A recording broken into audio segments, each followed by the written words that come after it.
Todo mundo, em algum momento da vida, se pergunta sobre o sentido da vida. Para uns, essa pergunta vem muito claramente, muito abertamente. Para outros, isso acontece de forma subreptícia, acontece de forma escondida nas entrelinhas, nos acontecimentos, nas dúvidas, nos questionamentos que a gente faz ao longo da caminhada.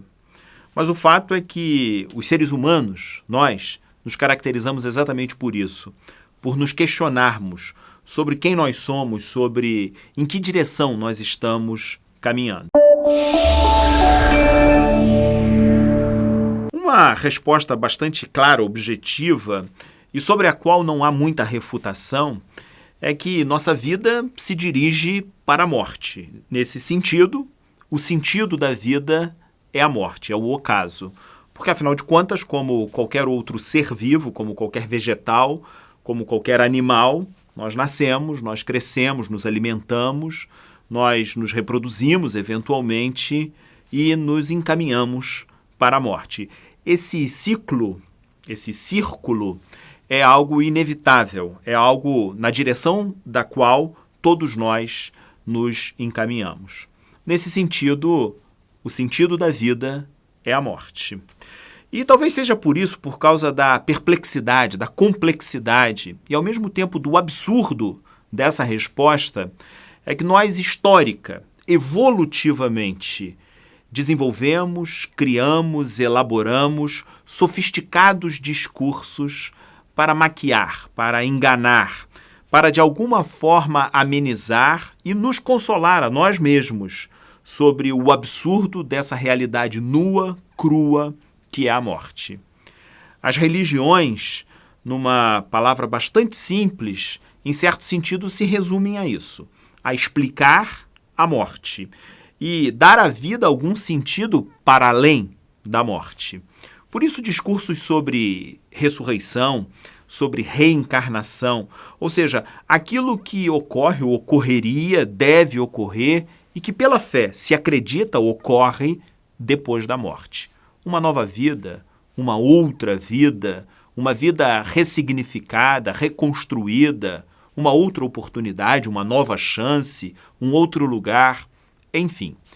As religiões, grosso modo, nos ajudam a elaborar um discurso no sentido de que a vida não termina com a morte.